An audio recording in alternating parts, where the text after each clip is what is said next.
Hi, everyone. Welcome to Within the Cauldron and Behind the Witch's Veil. I'm here with my beautiful co hosts, Chrissy Dunham and Amy Reynolds. And we have a very special guest today, straight from Key West, Dan Radomski from the Key West Museum. Dan has agreed to come on and talk to us about some spooky stories of Key West. And if you all remember, we had Dan on before, and we talked about his special guest in the museum, and that's Robert the Doll. So if you haven't seen that episode, please go back and watch it. I highly encourage you. And let's give a great welcome to Dan. Hi, Dan. Thank you for coming on today. Hi, Dan. Thank you, guys. Thanks for having me again. Glad to talk to you. Hope you guys are doing well. It's a pleasure to have you again. I mean, we like you. We love you. You're one of the family. Great. Yeah, always down to talk about spooky stuff. Goes paranormal in general. Yeah, always get a kick out of it. We're just going to kind of let you take over the whole podcast and just talk about your spooky stories. We do have some videos and pictures that we can show as well. Just let me know when you want us to show them, and we will. But we just go ahead and have you start it off. Sure. Yeah. Key West is recognized as one of the most haunted cities in the country. These places always tend to be surrounded by water too. Like you think of New Orleans, Charleston, Key West, and like the idea is that the water holds that energy there, right? And Key West is a perfect example of it. And throughout its history, people have had paranormal experiences on this island, dating back to when the settlers arrived here back in the 1500s. Do you even know why they even call it Key West? Do you guys know that story? No, go ahead and tell us. I'm curious too. It's interesting. So the Spanish got here in the 1500s. Ponce de Leon's voyages ended up discovering the Keys. When they got to the island, they found all these human bones scattered all over the place along the beaches. The Spanish realized that the native tribes that were down in the Keys, mainly the Calusa tribe, the Calusa would practice water burial. So they would bring their bodies down, the bodies of their dead Calusa members, down to Key West, and they would sort of just leave them on the beaches, like stake them into the surf, and just kind of like let the ocean kind of take over them. So the Spanish got here, they found all these bones all over the place. They named the island Cayo Hueso, which translates to like Bone Island. And then over the years, Cayo Hueso was Americanized. Cayo eventually became Key, and Hueso became West. Like the whole reason we even call this place Key West has all to do with these native bones that are found here. And then over the years, those bones were incorporated with the land, right? So this is like the start of every horror movie you've ever seen. Like we're over these native bones. And so places all along the island, they're filled with stories of the paranormal. And we can get into like some specifically if you guys would like specific locations down here. Sure. Yeah. So absolutely. The tour that I run every night is just at Fort East Martello. So we focus on that there. There's dozens of places around the island. One of my favorites is Captain Tony's. Are you guys familiar with Captain Tony's? I forget. Have you guys visited the island before? I forget if I asked you that last time. Yeah, no, I haven't. I don't know. Christy? We was close by there where we didn't go into the Key West. I've been to Florida multiple times. I just never been to Key West. Yeah. Oh, okay. Yeah, I've been to Florida too, but no. If you ever get the chance, it's such a funky place. I think you guys would really enjoy checking it out. One of my favorite funky places is this bar called Captain Tony's Saloon. The story of Captain Tony it's a whole other conversation. But the building that the bar is in it was built in the 1850s, and first it was the town's morgue. Oh wow! And it's a weird layout of the building. Some of the ground is lower than the rest of the bar. They used to put ice blocks down, and they would put like people's bodies on the ice and put more ice over them. There's a tree that grows through the center of the bar that used to be the town's hanging tree. Oh. And when you go in there, you can. It's hard to put into words, but you can just feel it. You feel that that energy that's left over in there. The more well-known spirit that people encounter in there is the spirit of they call her the Blue Lady, And the story is that this woman was accused of murdering her husband. Ooh. And so like a town mob formed, and they took this lady out of her home, took her to that hanging tree where she was executed. Oh And my gosh. she was wearing a blue gown. And now people in that bar, they see like a blue mist go by them, or like they see like a woman crying, and people believe it to be the spirit of the blue lady. That's Yeah, incredible. that one is it's such a strange place in there. Well, you probably Very have a lot. Probably have a lot of the hauntings from the bodies that were on ice too. I mean, are there other shadow yeah figures that occur with that as well? yeah. There's a few stories in there where the pool room is now, like their billiards table. You can see in the wall towards the bottom, there's all these old glass bottles in there. And the former owner of the bar filled up these glass bottles with holy water and like stuck them in the wall. Just sort of like, to cleanse the energy in there, kind of ward off Right. anything negative. But just like the more notable points of history of the island have led to there being ghost stories about it. I could tell you about the wreckers. Are you familiar with that at all? The story of the Mm-mm. wreckers down here. No. So this This is this so is much really fun. what put Key West on the map financially back in the 1800s. Around the island, a lot of coral reef, very treacherous for ships, especially importing and exporting goods. People aren't familiar with the waters. They would often wreck themselves around the reef. And Key West became this important port city back in the 1850s, 1860s. And ships were wrecking themselves so much that a whole industry popped up behind it. And they called themselves the wreckers. So people would literally like build towers on top of their house, like just look out and hope that a ship would wreck. They would see one wreck, they would ring a bell, and this call would go out over the town. And the wreckers would race to the ocean, like hop on their little dinghies, row out, and they would try to salvage whatever they could from the ships that wrecked out there.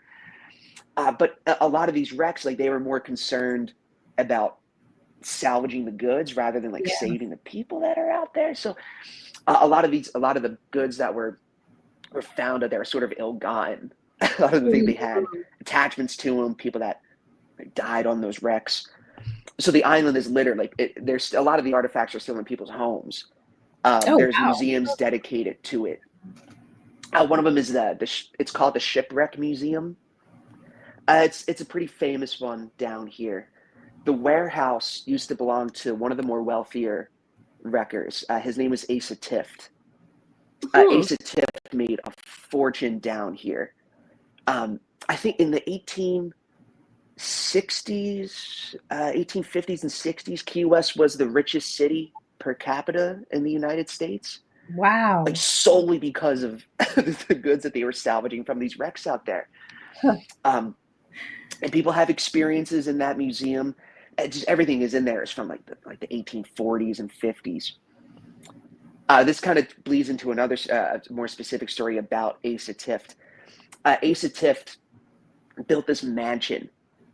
It's now the Hemingway Museum. Ernest Hemingway ended up buying his mansion in the 1930s or 40s when he came to the Keys.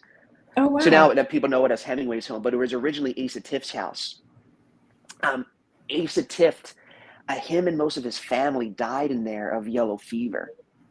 Oh. So people have experiences in there that they don't offer like ghost tours or anything, and the main focus is it's Hemingway's time in that house. But the staff there, I've talked to them, and they report hearing like a little girl cry or like seeing small apparitions go by them. And I believe it to be the spirits of the Tift family that are still lingering around in there. And like yellow fever is just such a vicious way to die. A disease that they really didn't understand or like how to treat it, like what was spreading it. And I feel like that's why they're still there. And places that are haunted, places that have seen a lot of suffering and death, a lot of that energy gets left over in it. And that Hemingway Museum, yeah, you can just like Captain Tony, you can feel it in there. It's just a little off, just a little strange in that place. Asa Tift's fascinating story. He had really strong ties to the Confederacy and he ended up designing warships for the Confederates during the Civil War. It's just so bizarre. There's dozens of ghost stories you can talk about. There's another famous one about a wrecker, Captain John Geiger, and his estate is now called the Audubon Museum. Oh, And it's a house museum that you can go and visit and like take the tour of the home and see how people lived back in the 1850s, 60s. Captain Geiger, he was a very successful wrecker as well. He made a ton of money. A similar story, a few of his family members died of illness, and he died in that house as well. And the staff there has experiences. They think it's Captain Geiger hanging around, and some of his kids are still in that building. that's incredible. There's a lot that's going on. I was going to ask you too, backing up a little bit too, Dan, do you find that when you were talking about where the wrecks have occurred, are there perceived hauntings there as well by chance, or were the wreckers? They're pretty far offshore. Oh, it is. The Okay. reef. Yeah. The reef, like a few miles off the coast, where they would wreck themselves. Last year, we were working with a sailing company called the Schooner America, and we were doing ghost sails. And Now that would be cool. Yeah, we would cruise around and we would tell the stories of the wreckers and talk about some of the experiences that they had out there. Yeah, it's funky. That's a different way of doing it. I could see that being really fun. Not only are you out in the elements, but you also get to hear some great ghost stories going on. So, what a great concept! Yes, it was cool. It was more like a talk, like a paranormal talk, rather than like an investigation. Mm-hmm. But it would be cool to go out there like on your own little boat and go bring some equipment and see if you could have anything happen out there. Yeah, I don't know. I mean, it would be cool to go out there, because I know if it's not on land, you said it's far out. So I wonder if anybody has that experience on their own shipping boat when they go out there, Right. That area, if they have any kind of paranormal experience going on from the ocean, from just that spot. Right. That's what I was wondering too. There's one story I can share with you, and this goes back to the bar I mentioned earlier, Captain Tony's. Mm-hmm. Mm-hmm. So this is literally Captain Tony's story. This is going to be lengthy a little bit. I'll start from the beginning. So this guy, Captain Tony, Tony Terracino, he ended up in the Keys in the 1940s. He showed up down here after he was left for dead by the mob in New Jersey. He was like stealing race results, and like they caught him doing it, and like they beat him up and like left him in a pile of trash, and they thought that he killed him, but he survived, and so he like fled. He fled the state, ended up in Key West, and became a fisherman. That was like his first job that he landed. And this is where the story. It's called The Story of the Third Man, and this is like a sailing tradition. People out on boats, especially if they sail overnight, when they eat or drink, they'll leave a portion out for the third man, and the third man is a representation of souls that were lost at sea, like sailors, kind of like an offering to them. Mm-hmm. But some people like quite literally think that the third man is with you, and they are looking out for you, especially if you offer them something. So Captain Tony starts working for this older fishing captain who'd been working down here for years, and that captain would always leave out a portion for the third man, and like Captain Tony never understood it, and he would like make fun of him a lot for it. But then one night, it's just him and the captain on their fishing boat, and they have dinner. They leave out a portion for the third man. Captain Tony makes fun of him again, and then they walk out of the galley, and here comes this horrifying squall. Like this storm is coming upon them, like thunder, lightning, the ocean's getting rough. And then within a couple of minutes, they're like in the middle of a storm. And like the waves are crashing over them. It's like chaotic. Mm-hmm. The captain gets to the wheel and he's trying to get them back on shore. Captain Tony's on the deck, like securing everything. And then this big wave comes over, knocks Tony off of his feet, and he's heading toward the railing of the ship, and he's going to like get lost in the ocean. And before he goes in, he feels somebody grab him by the arm, like grab him by his neck and shoulder, and sort of pull him back up. And Tony stands up, gets to his feet, looks around for the captain, sees that he's still at the wheel, that he wasn't anywhere near him. And then Tony like forever thought that it was the third man that just saved his life out there. And That's then he got back to shore, quit that job, and never became. He never was a fisherman again professionally. Yeah.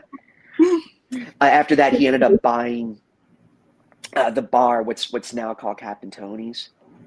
It was originally called Sloppy Joe's, and it's where Hemingway loved to hang out. I was going to say, Hemingway's, yeah. I remember hearing Sloppy Joe's, yeah, for sure. But the landlord there raised up the rent on the owner, Joe Russell, and so he took all of his stuff and left and bought the bar around the corner. So the original one sat there empty for a while, but eventually Tony Terracino bought it, and that was like the rest of his life. He became very successful. He ended up being the mayor of Key West a couple of times. Oh wow! I was going to say, did the mob ever catch up with him after that, or did they just leave him alone after that? Yeah, it turned into this crazy success story. Wow, that's awesome. He's a really well-known, eccentric character down here. He died quite some time ago, probably like 20 years ago. But his whole life, he would hang out at the bar, and he would just like talk to people. And he was like quite raunchy, and he would like make fun of you and stuff. And he would like sit there and smoke cigarettes, and people would love him. And he would come in and see Captain Tony, and he would tell people this story every now and then of the third man and how he saved his life out there. Wow. So he became a believer at that point, I would hope. Good. That's awesome. And he was interested in the paranormal as well. He would always talk about the blue lady that people would see in his bar, and he filled his bar with an eclectic collection of. There's a real skeleton hung up in there behind the bar. Oh, you're kidding.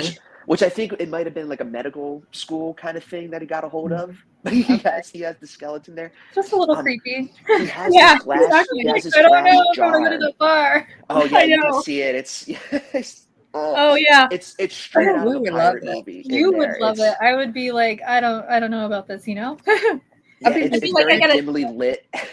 You would be. Over here. Your best friend to the I'll skeleton. be making friends with this. Hey, how's hanging? You don't even know who the skeleton is, and you're becoming best friends with it. Exactly. Yeah, even just the building, it's like a little off center. Yeah. And you could tell how old it is in there. It's like the perfect place for it. He has a glass jar hanging over the bar, and the jar was used in the Johnstown massacre. Oh, like the Kool-Aid thing. Kool-Aid, yeah, right. And he has one of those jars that like actually had the Kool-Aid in it. Like, oh my gosh! In there. Like energy that jar has. Yes. Yeah. Normal activity carries a lot of energy in the imprint of the activity. Yeah. Exactly. I was gonna say that's a lot of activity in that one little jar. Wow. You'll see some walking ghost tours stop in there, and they'll like the bar crawl ghost tour kind of thing. Like they go in there and talk about it. I don't know if anybody's ever done like a real full-on investigation in there. I would be so interested in trying that out and see what you could capture in there. Bucket list item. Okay, girls, we got to put that down. We got to go. I was just going to ask you. You need to go to Florida. Yes. Yeah. It's a real ghost hunting destination down here. It's there's a lot to check out. We will be calling you, Dan. Okay. Yeah, we'll be right. Taking out for whenever you guys would like to come. Yeah, come check out the fort. We also offer one at the Firehouse Museum. Did I tell you about that last time? I think you touched on it briefly, if I remember correctly. Yeah. Right now we offer it on Tuesday and Friday nights. It's the old firehouse in Key West. The building is from the very early 1900s, and there's a few stories associated with it. The more notable one is the story of Bum Fardo. I don't know if I mentioned this last time. This guy Bum Fardo, he was the fire chief in the 1950s and 60s, and he got caught smuggling drugs in from other countries, like mostly Cuba. Like he was like smuggling drugs to and from. And so he got busted, and he had a court date in Miami. So one morning he leaves from Key West, goes to Miami. He never made it. Nobody knew what happened to him on his way to his court date. They don't know if he like hopped on a boat and escaped and like went to fled to some other country, or like the mob intercepted him and like killed him. Like nobody knows what happened. We'll just flee. But they have a lot Mhm. of his personal belongings up there in that museum in his old office. Wow. His old cigars and like his old jacket and glasses. Mhm. And the guys that work there, they hear stuff up there, and a lot of them think it's Bumfardo. Huh. Anecdotally, I've gotten some cool evidence up there that makes me think that he's around. It's him. A year ago, one of the local grade schools down here asked us if we could bring the kids in for a ghost hunt on Halloween. Oh boy. Oh boy. We're like, That's are like- you sure? Like, are you sure? They're like, yes, like they want to do it.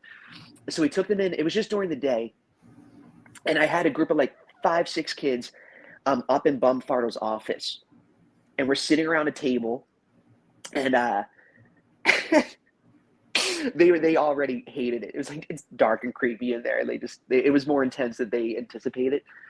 So we're sitting around this table, and we have a spirit box in the middle of us, and I asked out loud, can anybody tell us what happened to the old fire chief, Oh, no. Bumfardo? Here we are.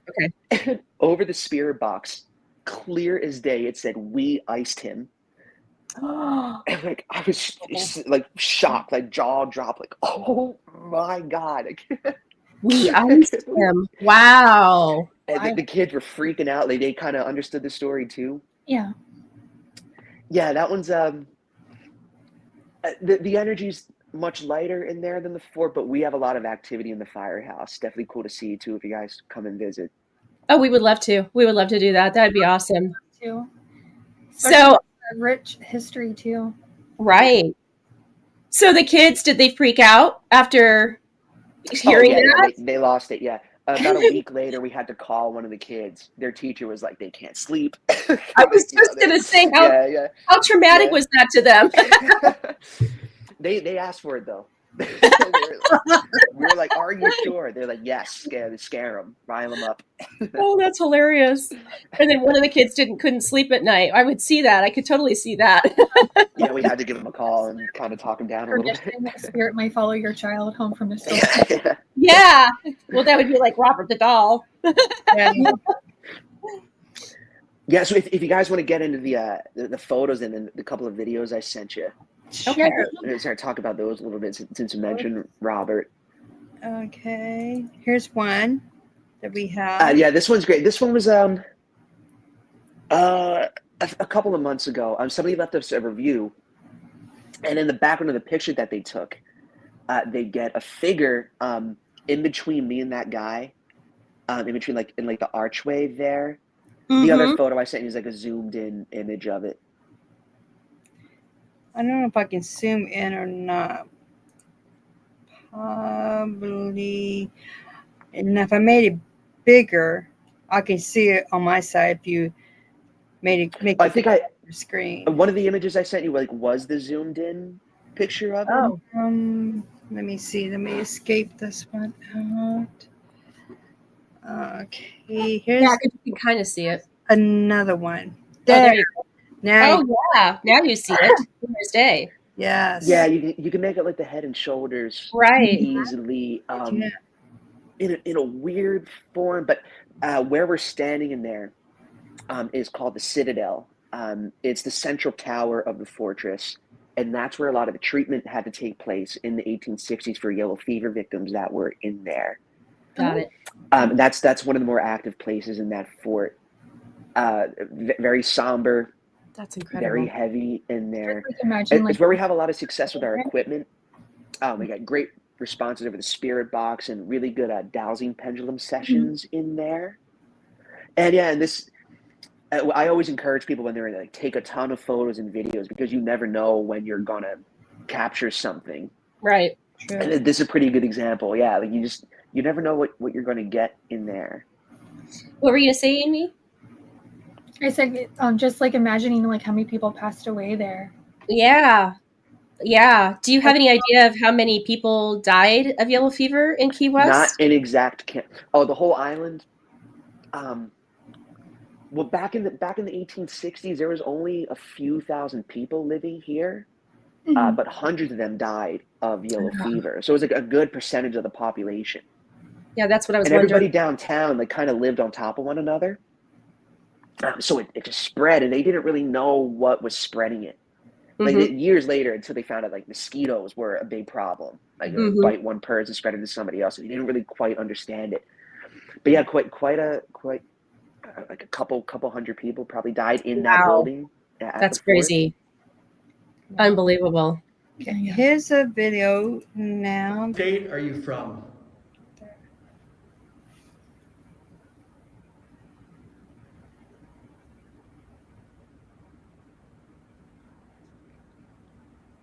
How did you?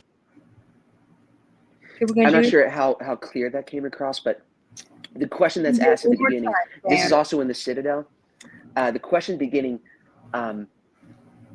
this is my coworker that recorded the video, David. David asked, "Can you tell me what state you are from?"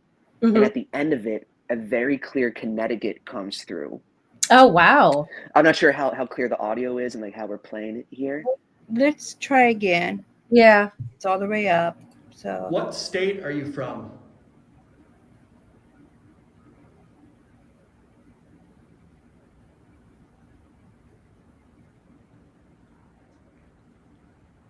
How did you? It's hard to hear. Yeah. Yeah. I'm not sure if it's gonna. Yeah, I'm not sure if you'll pick up on it like that. go ahead. Let's go on to the next one here too. Oh, this is my favorite one. Let me set this one up a little bit. This is actually how I started to work at the museum. This was recorded on Halloween in 2020. Oh, on wow. Halloween night. It was the first time that I went there. I had moved to Key West that summer in 2020 from Philadelphia, and I was living here for a few weeks, and I saw an advertisement for an investigation at the fort on Halloween. So I went to check it out, and out in the courtyard of the fortress, there's a spot they had marked off, and the story is it's where an Irish soldier fell to his death from the scaffolding as they were building the fort. So they had this place marked off, and I go over there and I just use my cell phone. I encourage people to do this.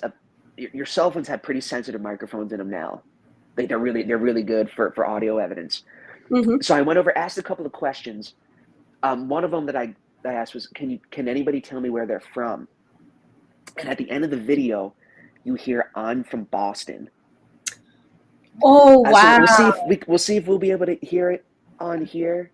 Okay. It's at the very. I clipped it down a little bit so I could fit it as an attachment. Let's So start at over. the last 3 seconds is where you'll start to hear it. Can you tell us your name?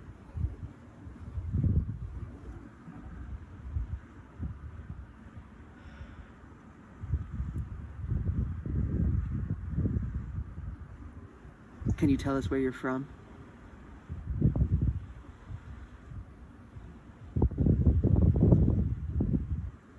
You can like slightly hear it, Yeah. Mm-hmm. You can Yeah, ever so slightly.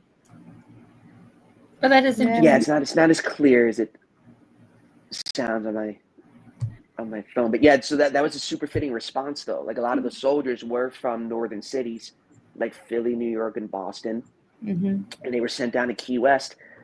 And that one blew my mind. So I showed it to the owner of the tour, David, and I Mhm. hit it off with him, and then I started working there shortly after. Oh, wow. That's a great story. Right. Yeah, well, there was a lot of Irish in Boston, so that makes sense, you know?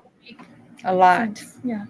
Yeah, I feel like that's why a lot of them still linger down there. A lot of the soldiers in the Union were immigrants. People left here to specifically come fight in the Civil War. It was Mhm. an easier way for them to earn a steadier paycheck, and they could send money back to Europe to like bring their family here. Yeah. So imagine showing up in this foreign country in a big city like New York or Boston, and you sign up for the army, and they sent you to Key West. You had never heard of Key West before. Mhm. Tiny little island, like a couple thousand people living down here, and the fort was on the very outskirts of it. Like there was nothing around it, so you felt truly alone. Tiny little remote island, living in untamed nature. Like there's mosquitoes all around. Mm. You don't know if a hurricane is coming towards you. The Oh, fort's that's like literally true. on the ocean. You're just hoping that a storm like doesn't come by. Just hoping for the best. Yeah. People are dying around you of different disease and illness. So then if you contracted yellow fever, suffered through it, and died of it, that's why they're still there. That trauma, that suffering, that leftover their energy in there. The fort is like a perfect example of a location like that. It makes sense. It makes total sense. Exactly. Yeah. Yeah. Oh, that's terrible. That's terrible. Yes, very much so. Amy, you had something about the Robert the doll that she wanted to ask you that she Oh, sure, yeah. that she's like, I should have asked him this last time. What was that? What do you know, Christy? About the Robert the doll. You said you want to ask him about the Robert the doll or something. Oh, Colleen and I both had activity after the interview. I had No no way. idea Okay. it has anything to do with him, but I had to get my pipes fixed. Mm. And Mm. what happened to you, Colleen? Didn't you have an experience too? I think she's froze. I think she's frozen. Oh my God, it's happening right now. Yeah. That There is you go. Robert. Yeah, that's insane. Yeah, I was like, yeah, like literally right after the podcast, it's like my sewer line had to be replaced. It was like my sewer line backed up, and then it's like all of a sudden, I'm like, you've got to be kidding me. And actually, my Oh, husband goodness. goes, it's Robert the doll. My husband said that, not me. I was like, okay, it's 50 years old. My oven broke. Yep, that's right. I'm getting it looked at today because the Wow. guy took forever to come see me, but yeah. So it's been a show. Interesting. So I mentioned the letters that people will write to Yeah. Robert and apologize. Sometimes the letters are like people that have never even been in the museum, and they'll write like, "Dear Robert, I saw you on like a documentary or like a YouTube video, and after that, like, you know, XYZ happened. Like, so I'm sorry for seeing you, or like I'm sorry for talking about you even." Yeah. I got one. This was last month in September. Somebody wrote that him and his daughter came on our ghost tour, and they made fun of Robert. They felt that they disrespected him. So they flew back to their home. I think they were from New York, and they got back to their house, and their basement flooded. Like their water heater like blew up or something, and like they went home, like their basement was like literally underwater, and they wrote to him immediately and to apologize to him. So it's hard to say, like, is he, like, does he know that right now, like, we're talking about, or like, are we speaking this into existence? Yeah. Right. Like, we're putting that energy We're out there. manifesting it, you know. Manifesting it, You yeah. don't really know. Like it could just be very odd timing, Mm-hmm. or he could have done something. Coincidental, Yeah. But you don't Right. know. So Yeah. I don't feel like I need to write a letter to him. I think I'm good. But Well, same here. I have it's a 50-year-old sewer line, so I'm sure it was very coincidental. I lived in an old home that was built in 1895. So Yeah, there you go. So We did have some people in the audience who did write a letter to him, oh really? seeing this time on the podcast. So, Oh, okay. I must have read it to him. Or me and one of my coworkers read him the letter. That's it was- awesome. yeah, at least that's what they told me. Some people in the audience says, "Hey, do I have this address correct and everything?" Mhm. I saw the episode. I want to write him a letter to say thank you to Robert the doll. It kind of reminds me of when it was awesome. Nico and we did a podcast on a haunted doll, and we did a Oh ghost yeah. and people had so many experiences afterwards. They're like, Amy, I'm never coming to your paranormal live again. This doll messed me up. And I'm like, you don't even know. I'm going through. I've had some activity around him the past couple of weeks. The museum just installed new lighting in their ceilings, and it's like a whole process. You have to like drill a hole into like the roof, like whenever these old places go through construction like that, Right. like they don't like it, like it stirs Right. them up. Mm-hmm. So yeah, around Robert, we've had a lot of physical activity. Yeah. Most of the stuff happens as a group when I'm with him, like with like our guests on the tour. We have chairs set up and people sit around Robert. The past couple weeks, people like little taps or pokes on their shoulders and backs. Hair has been pulled a little bit. Like someone in there is trying to get their attention, make them aware that he's whoever it is with them. Mm-hmm. That's incredible. It's really incredible. So fascinating, like all of it. Chrissy, Yeah, the stories. I'll be the one that would go on the tour and see Robert. yeah, We both would. Yeah. I would Yeah, I would too. love to have you guys I if also you ever make it down this way. When you see Absolutely. a haunted object, I told you this last time, like you have to have that respect Yeah. and you have to go and I'm protected. I'm going to be okay. Because I feel like if you give spirits power, then that fear will feed it. Yeah. Mm-hmm. Yes, exactly.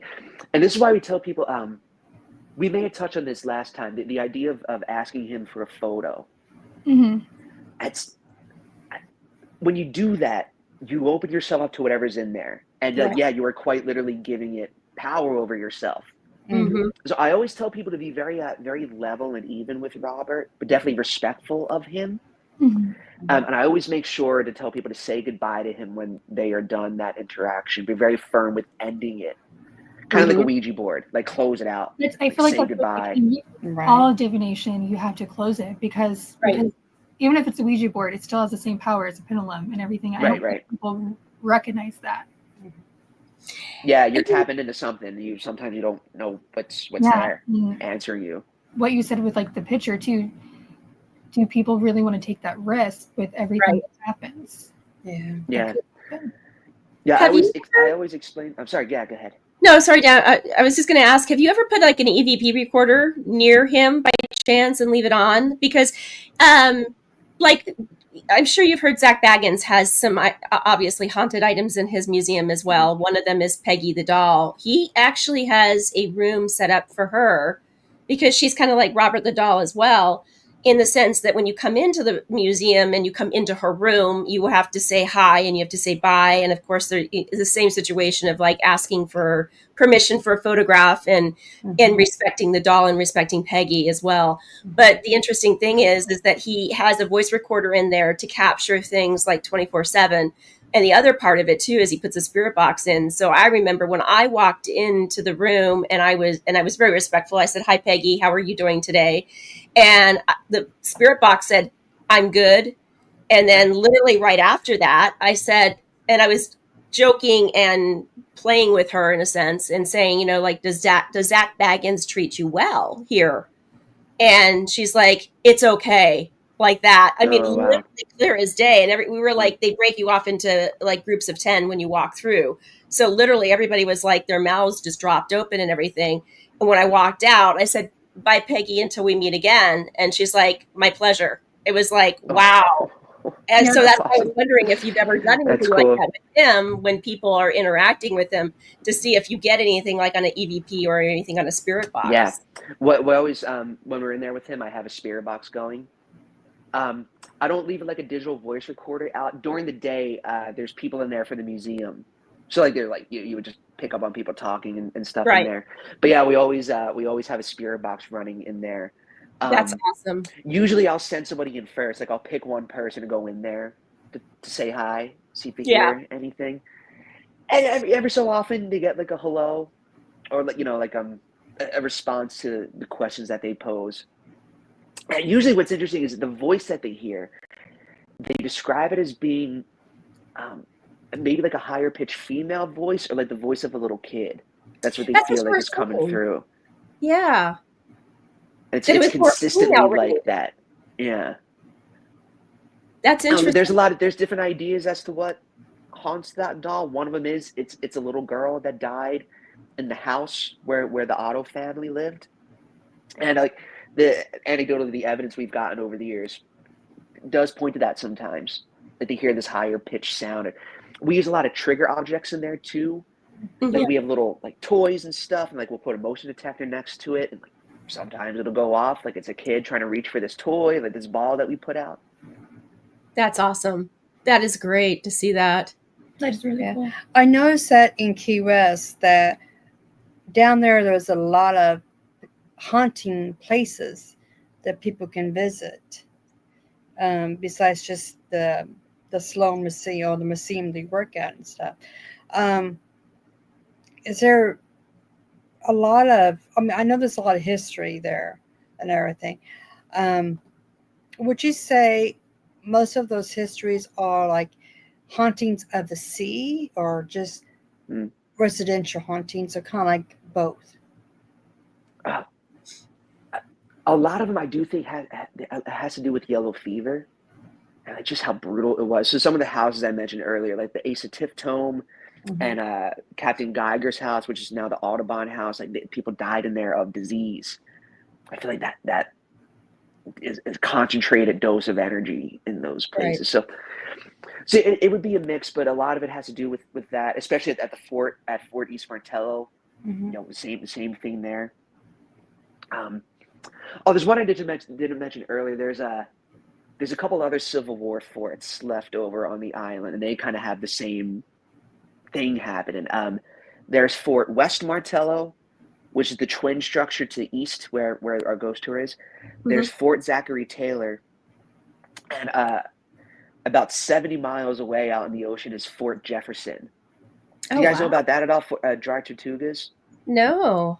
Oh, it's insane. It's a national park now. National Park Dry Tortugas. It's the largest masonry fortress ever built. It's on this little island in the middle of the Gulf of Mexico. You have to take a ferry ride from Key West to get out there. It's like 3 hours away. You go out on this boat, and all of a sudden on the horizon you see this massive fortress. It was used during the Civil War. And same thing, yellow fever made its way out there, like devastated the Union soldiers that were out there. But they also used it as a prison for Confederate soldiers. And a lot of those prisoners died out there of like starvation, just like malnourishment, no water, food for them. So yeah, there's a lot happening out there too. So yeah, it's a mix, but at least the more notable places where people routinely experience activity more, I do think it has to do with illness. That makes sense. Yeah, considering as many deaths as they had occur from that. So that totally makes sense. Wow. Chrissy, did you have any more videos or pictures to show by chance? Because I have a question for Dan too. Our burning question that we've been asking all of our guests is, how do you feel about the Conjuring House? What are your thoughts and opinions on that? You're aware that it's I'm like a month behind on the news, but I did see like a clip on like YouTube or something where Jason Hayes, they're trying to save it. Yeah, they're trying to buy it. Yeah, exactly. Yeah, he's been in the forefront of trying to salvage and save the house. Andrea Perrone, who is one of the children that lived in the house and experienced all of that activity, she put a plea out to him she wants him to be the gatekeeper of the house, basically, in a nutshell. Oh, okay.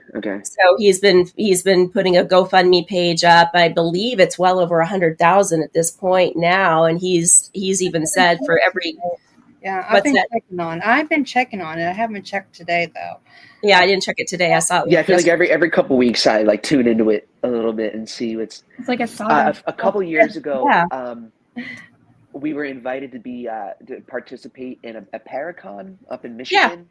Yeah.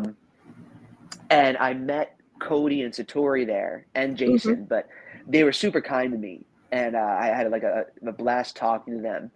And they told me a little bit. We gave them one of our Robert dolls. And my headphone fell out. We gave them one of our little Robert dolls that we brought with us. And then a couple weeks later, they posted a video. Sam and Colby went to go investigate the Conjuring House, and in the corner was the little Robert doll. Oh cool. My God, that's the one that we gave them. And Sam and Colby saw it, and they freaked out over it because they had just visited Robert a few months before, and like they had their issues after. Yeah, so we're rooting for him to get it. The latest update that Chrissy and I saw, we're like stalking the page and everything, but he's gonna match dollar for dollar. More harmless, so yeah, exactly, harmless. He's gonna match dollar for dollar up to $1 million so that he can take it. And I feel like he would be the greatest person to have it because he has the purest of intentions and making it attainable for common people to be able to go and investigate it. So we've been asking all of our guests, what their thought process was, the opinions on it, if you've been to the Conjuring House, etc. So, it's on my list. I would love to go check it out. And yeah, it would be great if they ended up with it. Yeah, I would love to go visit. I would love to visit too. we're the three of us with Nico want to go. We want to go do it too. Yeah, there's a few places on my list that I'm dying to go to. And just a couple weeks, I'm about to go to New Orleans. Oh, And there's are you gonna go? there's to some the Vampire spots I want to Cafe? investigate and check out. Have you heard of the Vampire Cafe? That you can go there. Yeah, I have. They sell like blood bags, You right? get invited Mhm. to like a little secret like bar thing. Have you heard of it? Oh, that's cool. You can. Yeah. Yeah.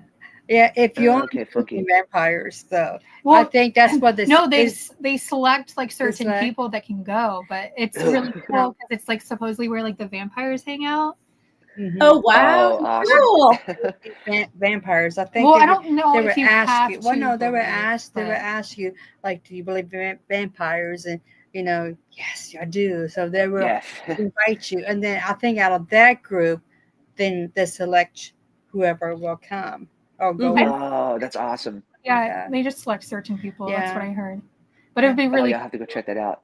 because a lot Yeah. of people has told me like a lot of like stuff that's happened to them, like experiences, Mhm. or just like in the French Quarter at night.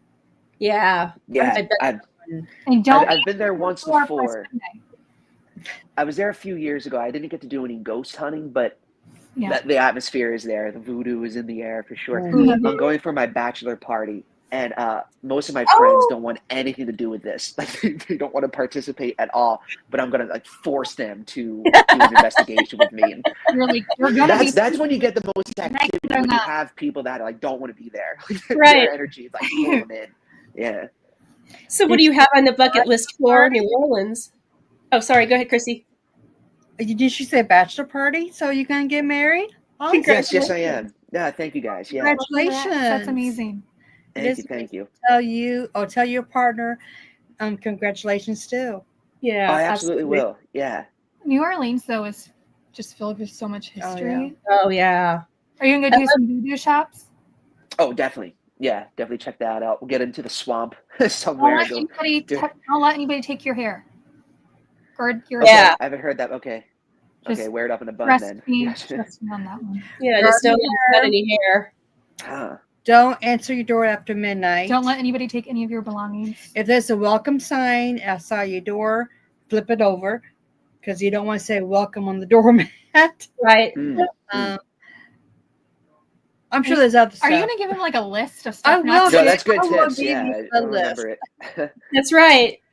What are some items that you have that you're going to plan for? Where are you going to investigate with the guys for your There's bachelor one party? company I found, and it's different every night. The locations that they can have access to, Oh, smart. but a couple of them are like old homes from like the 1830s and 40s, and it's all in the French Quarter.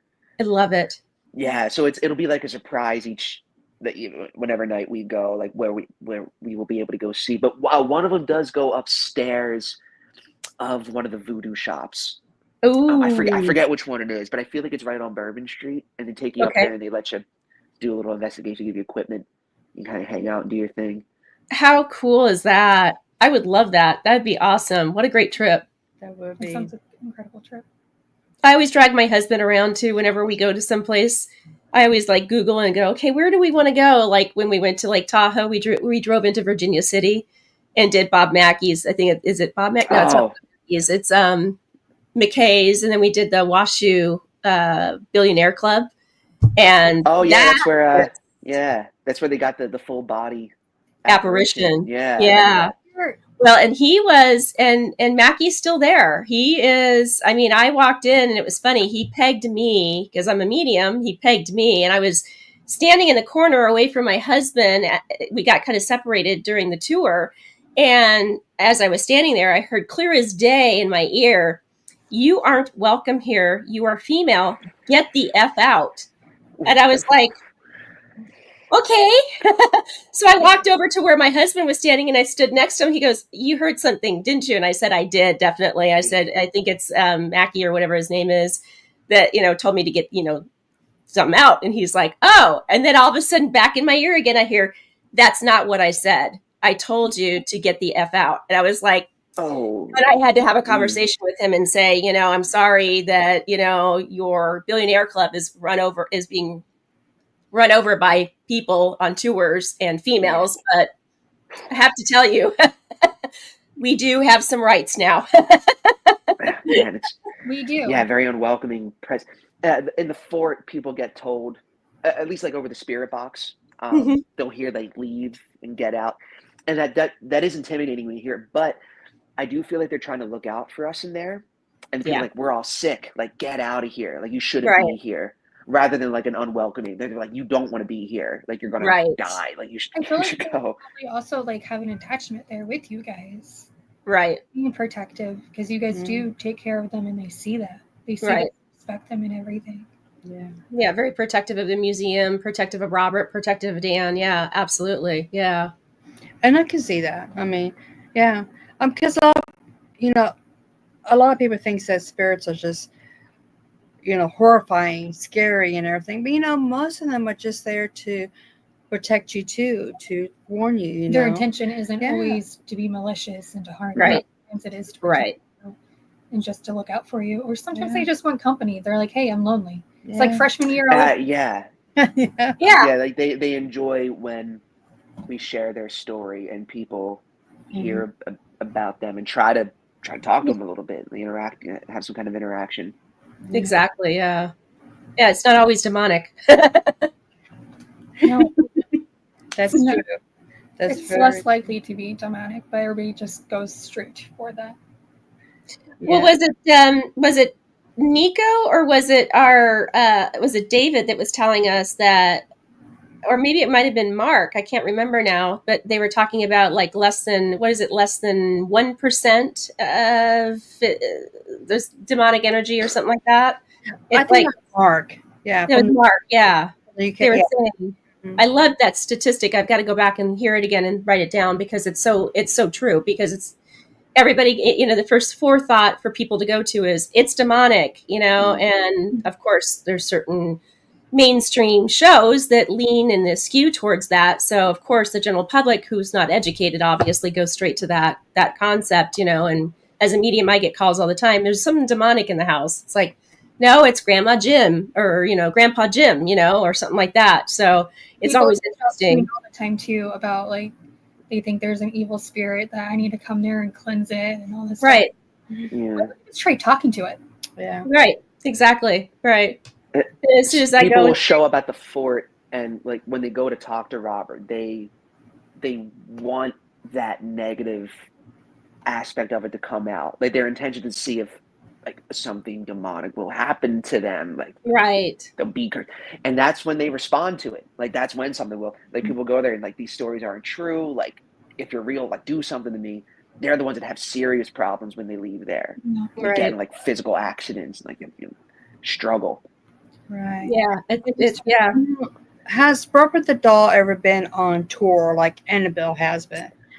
Yeah, years and years ago, they took him to up in Tampa Bay. There was like a convention, like a Paracon. Mhm. That was in like the early 2000s. And more recently, like maybe 10 years ago, they flew him to Vegas to film a TV episode with Zach Bagans. Yeah. Yeah. His haunted object show. Right. But I think that's it. Other than that, he's at the fort.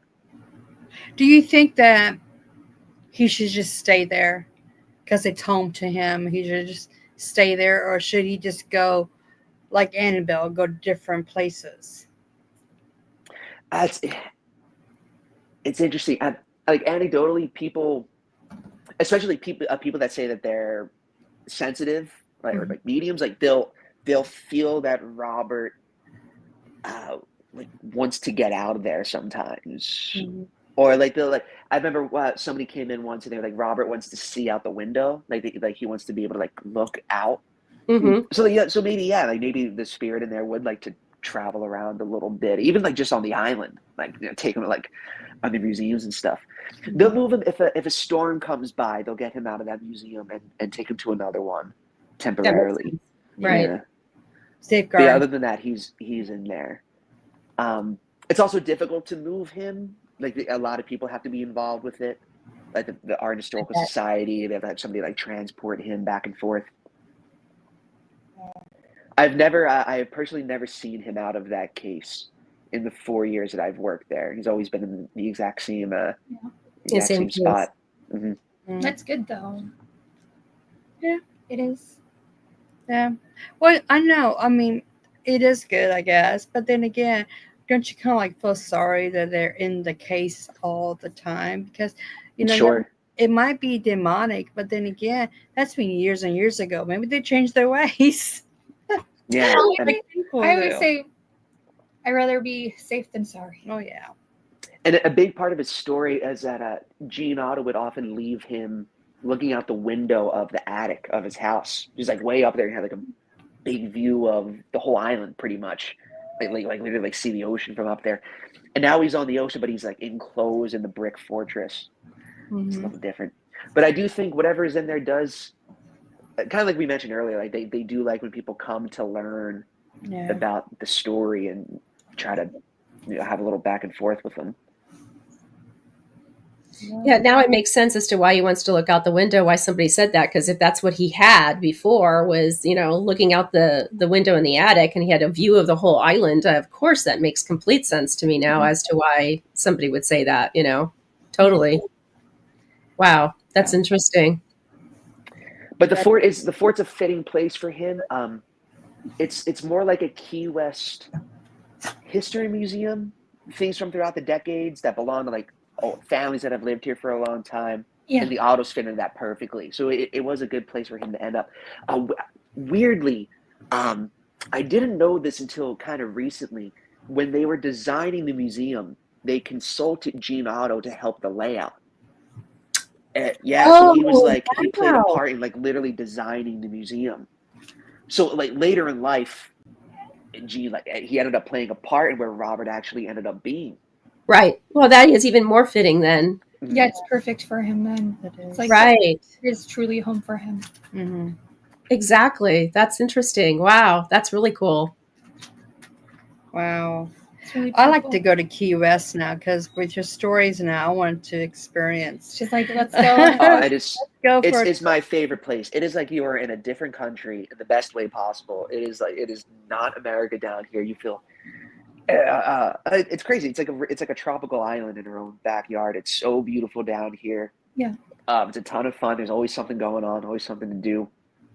And you could make your vacation wherever you want. You can like sit on the beach and like do nothing, or you could like go in town and like tons of museums and stuff you can participate in, or you could just like what most people do is just like this. My headphone fell out again. You can just come down and drink for like a week straight and like not remember any of it. It's like whatever you fancy. I would want to go Yeah. to the museum. Me too. When I go on vacation, I don't go there to lay on the beach. Well, I might I lay go- on the beach a little bit, I A want to. little bit, yeah. I want to go around. Yeah. like a little balance. Well, you just know? a little balance. Yeah, but Go I on some want to go. tours. Yeah, I want to go and see all the haunted I want to see the things. culture. Yeah. I want to go see one Captain Tommy's. One last ghost story for you guys. Oh, yeah. This one's cool. This is one of the best museums on the island. It's the Mel Fisher Museum. Okay. Mel Fisher was a treasure hunter, and in the 1970s, he discovered the wreck of the Etosha. The Etosha was a Spanish, it was a part of a Spanish treasure fleet Right. that sank off the coast of the Keys in the 1600s, 1620 something. This massive fleet heading from the Americas back to Spain was loaded with treasure, and this freak hurricane came out of nowhere, like sank the fleet. And one of their flagships was the Etosha, and the Etosha was loaded with gold and treasure. And the storm hit it, like cracked the mast in half. The ship was just like drifted toward the Keys, slammed into the reef, and wrecked itself there. Mm. And the Spanish, for years, tried to recover some of the treasure because like how much it was. After that fleet sank, Spain went bankrupt like 5 years later, like just decimated the country. So the treasure was lost for hundreds and hundreds of years until the 70s when Mel Fisher found it. Mel Fisher discovered it, and it became like a big legal battle with the state of Florida and like who owned the treasure and stuff. But when he started to find the treasure, like all these challenges came up, and a lot of people think it was like the treasure's like literally cursed. like Mhm. all the people that died in the wreck, and like the people that died and attempted to salvage it later. Mhm. And the museum is amazing. All these old artifacts from late 1500s, early 1600s. That place has its own strange energy in there too. No real specific like um, ghost stories in there really, but you could just feel that old energy lingering around that building. Wow. So big recommendation if you come down. The Mel Fisher Museum is cool to I will see. have to go. Well, before I come down, I'm going to say, Dan, I'm coming down. Give Refresh me- my memory. Give me a list. Give me a list. Itinerary for us. Oh sure, yeah, easily, yeah, no problem. So what did they? So did the state of Florida win on that, or how? What Eventually, do you Mel know? What Fisher won most of it. he did? Okay, I'm just Yeah, curious. and it was like millions and millions and millions of dollars, kind of like the mother lode of treasure.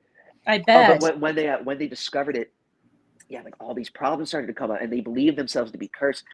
There's a story that one day Mel Fisher hired a shaman to come out to the wreck site with them, and like the shaman like did like a ritual out there to like try to like cleanse them. But a lot of people died in the attempted recovery in the 70s. Mel Fisher's own son died out there. Oh no. He went out overnight, and in the middle of the night, his boat just like freakishly capsized, and he died there at the site of the Etosha wreck. Oh And wow. that's just strange. Like people think like that the curse of the Spanish. Mhm. And this goes back to the very beginning of this when I talked about the Calusa. Mm-hmm. The Calusa, the rumor is that they cursed the Spanish after they arrived because they brought disease over and eventually like wiped out the Calusa tribe. Right. So people thought when the Spanish would try to profit off of the land here, that they were cursed. And so when they left the island with all this treasure, that this freak hurricane came and sank all their whole fleet. That's incredible. And the Wow. Calusa curse really did come true. Mm-hmm. That's incredible. And then Mel Fisher was worried that he started to experience the curse when he started to like try to find it. Mm-hmm. I love these stories. These are great stories for spooky October. This is wonderful. Oh yeah. Uh-huh. I was West telling my Dakota. mom, I'm like, we have to have Dan back on. Yeah. Oh yeah, it's always enjoy talking about all of this kind of stuff. Yeah, it's fascinating. We can talk about paranormal all day. Well, Yeah. when you get married and when you do your bachelor party and get married, you gotta come back on a few months after you get married because you're still in the honeymoon stage and everything. About your adventures in New Orleans. Yeah. Oh yeah. I'll give you guys a brief on the investigation. Yeah, Absolutely. what We would love happened to down hear there. that. Yeah. definitely. But I just want to say thank you, Dan, for taking the time out. Yeah. I know you're a busy man. Well, probably more busy now since you are engaged and got Yeah, plans. Halloween. and everything. Halloween season's big for us down here. Yeah. I bet. Spooky too. season. Yeah, it is. I just want to say thank you, though, very much for coming on. And we are looking forward next time for you to come on sometime next year so you can tell us some more stories. Yeah, absolutely. Sure thing. Yeah, Experience. Maybe this spring. Yeah, well, this spring, yeah. Yeah. Mm-hmm. I'll try to Take clean up time that to get audio for you guys too. over. It's cool to hear. Would love for people to hear the videos I see. Oh yeah, that'd be Yeah. great. Yeah, because you could hear Boston very, very, very like ever so slightly for sure. Yeah, I guess however it's sent over the email, it doesn't compress well like the audio file. Yeah. But thank you. But thank you guys so much. Yeah, thanks for having me on again. Yeah. Thank you for coming on, Dan. We appreciate it. Of Yeah, course. we appreciate it. Thank you so much. And for everybody in the audience, subscribe to both channels And like if you and have share. seen Robert the Doll, comment below and tell us if you've had any experiences. Yes. Absolutely. Should we Yeah. like Please letters? like the videos. Yes. Yeah. And if anybody wants to come visit, we're called Ghost Key West. There you go. We offer tours at Fort East Martello and at the old Firehouse Museum. Oh, yeah. I forgot to put the banner up. There you guys go. Oh, I appreciate it. Yeah. Thank you guys. Yep, that's up their Facebook group and also their website that you all can go to and look at the website, book an appointment to see Robert. And I'm sure you can see Dan too as well. And if you do, just say, hey, I saw you on the podcast. So anyway, Good night, everybody. Oh, she Good said night. good day, everybody. Yeah, good Yeah. day. Have a good Yeah, day, happy everybody. Halloween, everybody. Yeah, happy Yes. Halloween. Yes. Okay, bye guys. Nice to talk to you guys. Bye.